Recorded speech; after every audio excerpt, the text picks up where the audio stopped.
Coffee കൊണ്ടുള്ള ഒരുപാട് skin care products ഇന്ന് മാർക്കറ്റിൽ അവൈലബിൾ ആണ്. ഇന്ന് നമ്മൾ അത്തരത്തിൽ കോഫി ഉപയോഗിച്ചുകൊണ്ടുള്ള ഒരു സ്ക്രബും ഒരു ക്ലെൻസിങ് പാക്കുമാണ് തയ്യാറാക്കാനായിട്ട് പോകുന്നത്.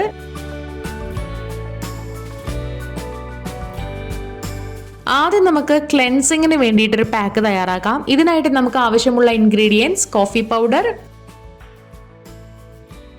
പാല് എന്നിവയാണ്. അപ്പോൾ ആദ്യം ഒരു ബൗളിലേക്ക് നമുക്ക് ആവശ്യത്തിന് കോഫി പൗഡർ എടുക്കാം. കുറച്ച് തരികളായിട്ടുള്ള കോഫി പൗഡർ ആണ് സെലക്ട് ചെയ്യേണ്ടത്. ഒരുപാട് സ്കിൻ പ്രോബ്ലംസിനെതിരെ ഫൈറ്റ് ചെയ്യാനായിട്ട് കോഫി പൗഡർ സഹായിക്കും. പ്രത്യേകിച്ച് നമ്മുടെ ചർമ്മത്തിലുള്ള ഇൻഫ്ലമേഷൻ കുറയ്ക്കാനായിട്ട് ഇത് സഹായിക്കുന്നുണ്ട്. ഇതിനുപരി നമ്മുടെ ചർമ്മം കുറച്ചുകൂടെ ബ്രൈറ്റ് ആക്കാനായിട്ടും ഇത് സഹായിക്കും. മാത്രമല്ല കോഫി പൗഡറിന് നല്ല കാമിങ് എഫക്റ്റ് ആണ്. നമ്മുടെ ചർമ്മത്തെ നല്ല രീതിയിൽ ശാന്തമാക്കും. ആന്റി ഏജിങ് ബെനിഫിറ്റ്സ് ഉണ്ട്. ചർമ്മത്തിലെ വരകളും ചുളിവുകളും കുറയ്ക്കാനായിട്ട് ഇത് സഹായിക്കും. ഡാർക്ക് സർക്കിൾസ് ഉണ്ടെങ്കിൽ അത് മാറാൻ വേണ്ടിയിട്ടും ആക്നെ ട്രീറ്റ്മെന്റ് ചെയ്യാൻ വേണ്ടിയിട്ടും ഒക്കെ നല്ലതാണ് ഈ ഒരു കോഫി പൗഡർ. ഇനി നമുക്ക് ഇതിലേക്ക് മിൽക്ക് ആവശ്യത്തിന് ചേർക്കാം. പാലിൽ ലാക്ടിക് ആസിഡ് അടങ്ങിയിട്ടുണ്ട്. ഇത് നമ്മുടെ ചർമ്മത്തിലെ പോഴ്സിനെ ഡീപ്പായിട്ട് ക്ലെൻസ് ചെയ്യാനായിട്ട് സഹായിക്കുന്നുണ്ട്. അതുപോലെ തന്നെ ആക്നെയ്ക്ക് കാരണമാകുന്ന ബാക്ടീരിയാസിനെയൊക്കെ നമ്മുടെ സ്കിന്നിന്റെ സർഫേസിൽ നിന്ന് നീക്കം ചെയ്യാനായിട്ട് ഇത് സഹായിക്കും. ഇതിന് പുറമെ നല്ല നാച്ചുറൽ ആയിട്ടുള്ള ഒരു ടോണർ കൂടിയാണ് പാലെന്ന് പറയുന്നത്. അതുപോലെ നമ്മുടെ സ്കിന്നിനെ ഒന്ന് ക്ലിയറും സ്മൂത്തും മോയ്സ്ചറൈസ് ചെയ്യാനും ഒക്കെ പാലിനാകും.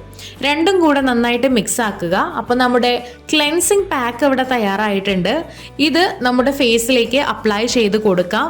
ഒരു കോട്ടൺ വെച്ചിട്ടോ മറ്റോ അപ്ലൈ ചെയ്ത് കൊടുക്കുക, അല്ലെങ്കിൽ ബ്രഷ് യൂസ് ചെയ്യാം. എന്നിട്ട് ഇത് ഫേസിലേക്ക് നന്നായി അപ്ലൈ ചെയ്ത് ഒരു 10 മിനിറ്റിൽ താഴെ വെക്കുക. അതിനുശേഷം നമുക്ക് കഴുകി മാറ്റാവുന്നതാണ്. നമ്മുടെ സ്കിന്നിലുള്ള അഴുക്കും പൊടിയും ഒക്കെ ഒന്ന് കഴുകി മാറ്റാനായിട്ട് ഇത് സഹായിക്കുന്നുണ്ട്. ഇനി അടുത്തതായിട്ട് നമുക്ക് സ്ക്രബ് തയ്യാറാക്കാം. അതായത് ഡീപ്പായിട്ട് നമ്മുടെ പോഴ്സിനെയൊക്കെ ഒന്ന് ക്ലെൻസ് ചെയ്യാൻ സഹായിക്കുന്നതാണ് ഈ സ്ക്രബ്. ഇത് തയ്യാറാക്കാനായിട്ട് നമുക്ക് ആവശ്യം കോഫി പൗഡർ, തേൻ, ലെമൺ ജ്യൂസ് എന്നിവയാണ്. ആദ്യം തന്നെ 1 ടീസ്പൂൺ കോഫി പൗഡർ ഒരു ബൗളിലേക്ക് എടുക്കുക.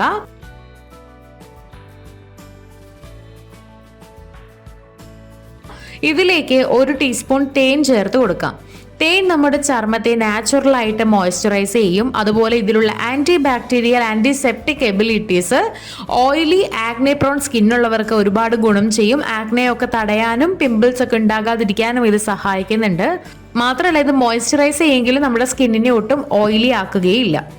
ഇനി ഇതിലേക്ക് നമുക്ക് ലെമൺ ജ്യൂസ് ചേർത്ത് കൊടുക്കാം. വൈറ്റമിൻ സി ധാരാളമായി അടങ്ങിയതുകൊണ്ട് തന്നെ പ്രിമച്വർ ഏജിങ് തടയാനായിട്ട് ഇത് സഹായിക്കും. സ്കിൻ ലൈറ്റനിങ്ങിന് വേണ്ടിയിട്ടും ലെമൺ ജ്യൂസ് സഹായിക്കുന്നുണ്ട്. എല്ലാം കൂടെ നന്നായിട്ട് മിക്സ് ആക്കുക. ഇപ്പോൾ നമ്മുടെ സ്ക്രബ് ഇവിടെ റെഡി ആയിട്ടുണ്ട്. ഇത് നമ്മുടെ ഫേസിലേക്ക് അപ്ലൈ ചെയ്തിട്ട് ഒരു 2 മിനിറ്റിൽ താഴെ നന്നായിട്ട് സ്ക്രബ് ചെയ്യുക. സ്ക്രബ് ചെയ്യുന്ന സമയത്ത് ഒരു കാരണവശാൽ ഒരുപാട് പ്രഷർ ഫേസിൽ കൊടുക്കാതിരിക്കുക. നമ്മുടെ സ്കിന്നിൽ സ്ക്രാച്ച് ഉണ്ടാകാനുള്ള സാധ്യത ഉണ്ടാവും. അങ്ങനെ ചെയ്ത് കഴിഞ്ഞിട്ടുണ്ടെങ്കിൽ വളരെ സോഫ്റ്റ് ആയിട്ട് സ്ക്രബ് ചെയ്ത് കൊടുക്കുക. നന്നായി സ്ക്രബ് ചെയ്തതിനു ശേഷം കുറച്ച് സമയം ഇത് ഫേസിൽ ഇരിക്കാനായിട്ട് വിടണം. എന്നിട്ട് വേണം കഴുകി മാറ്റാനായിട്ട്. അപ്പോൾ നിങ്ങൾക്ക് ഇത് രണ്ടും വീക്ക്ലി ട്വൈസ് യൂസ് ചെയ്യാം. യൂസ് ചെയ്തതിന് ശേഷം നിങ്ങളുടെ അഭിപ്രായങ്ങൾ കൂടെ കമന്റ് ചെയ്യുക. ഇതുപോലുള്ള കൂടുതൽ വീഡിയോകൾക്കായി സമയം മലയാളം സബ്സ്ക്രൈബ് ചെയ്യുക.